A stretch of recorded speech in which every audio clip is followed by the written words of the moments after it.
look, it's a phone with my name on it. What's going on, everybody?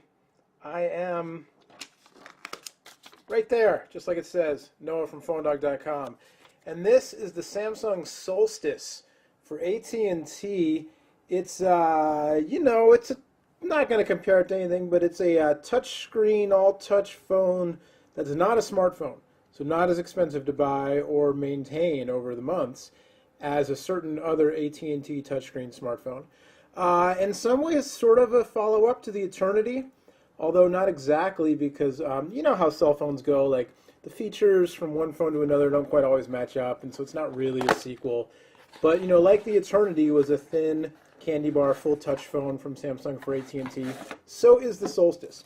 In the box, you get a CD with an interactive tutorial, English user manual, Spanish user manual, and USB drivers. You get Información de Salud y Seguridad, which I just mispronounced entirely. I'm sorry, I meant no offense to Spanish speakers. You get a quick start guide, is what you get. And a little thing there for some free e-music. Man, it is, if you've never used emusic.com, every time you sign up, like, you get a trial period and you can get a whole bunch of songs and then quit without paying, and then they give you like a please come back to us thing, and you can get more free songs. And anyway, I'm not saying you should do that, I'm just saying I've experienced it. You get a charger with a proprietary Samsung connector, and then you get the phone. So here's the phone. We'll take the film off of it, and while it's starting up, that's me in the corner. Got a camera on the back with your faux crocodile skin leather back thingy. More update on the battery thing. Somebody actually did comment. Last phone unboxing I did was Samsung Gravity for T-Mobile, and I was commenting on how the battery cover was easy to slide on and off, unlike some Nokias that I've used recently where I've had trouble. And somebody commented that they had a Samsung and the battery cover actually did break on them, whereas they've had Nokia phones that they've dropped and they're built rock solid. So I don't, just there you go, more for the battery cover debate. So here's the phone. You've got the TouchWiz interface on the left. It's customized with some AT&T stuff, navigation, AT&T Media Mall, all that. There's a Yahoo widget, MySpace, Facebook, all that kind of business. We'll go to the menu. There's haptic feedback going on. The phone is very small. We have got, in comparison here,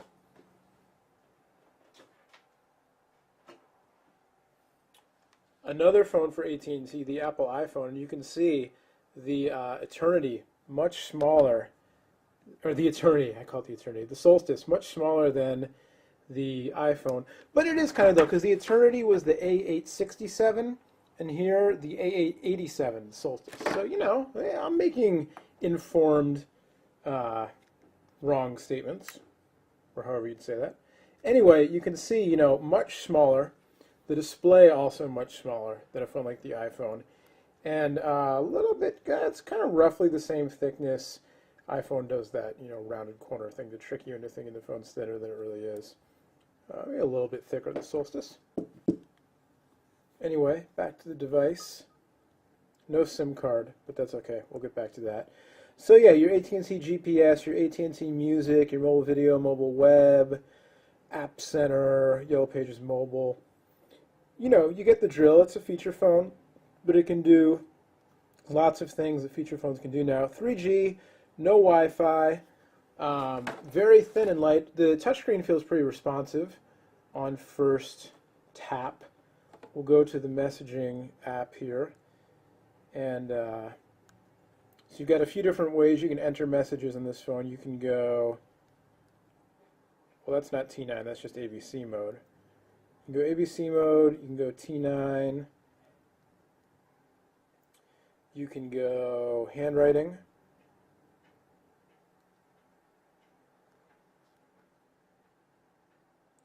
you can rotate the phone and then go full QWERTY.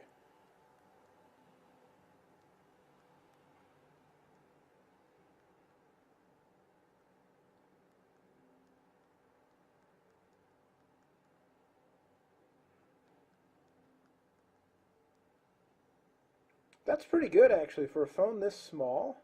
that actually works pretty well with the T9 predictive and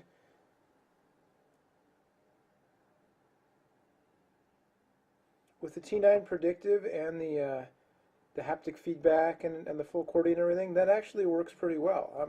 Just at first glance, but I'm pretty impressed for the size of this device. So there you go. It's a first look at the Samsung Solstice. Very similar to, what's it called, the Highlight that just came out on T-Mobile. I think the specs on the T-Mobile Highlight may be a little bit fancier than just pure spec-wise than the Solstice.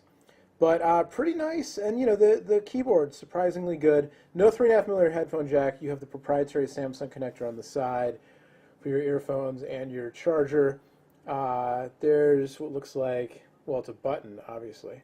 Well, let's see what this button does when we press it. Shortcut menu button over on the side there. Also another button, camera button, dedicated camera button. 2 megapixel, I believe, is your limit here. Yes, in fact, 2 megapixel, and if we go to video mode, you're going to get 320 by 240 maximum resolution on your video mode. Up on top, you've got a lock switch on the side, your microphone, and rocker switch for volume. On the bottom, another microphone. On the back, your camera. There you go. Samsung Solstice for AT&T. Much, much more on this and all the new phones. We're going to have to do some intra-carrier dogfights, I think, to compare the lineups of all these different phones. And as soon as we get done with that, it'll be time for new phones. CTIA, the fall edition, early October. Phone Dog will be there in San Diego, California live, bringing you all of the new phones coming out of CTIA. Beginning of October, I believe October 6th, October 7th, something like that. Whenever it is, we'll be there so you can find out what's new. You right there. Till next time, I'm Noah from PhoneDog.com. That's me in the corner.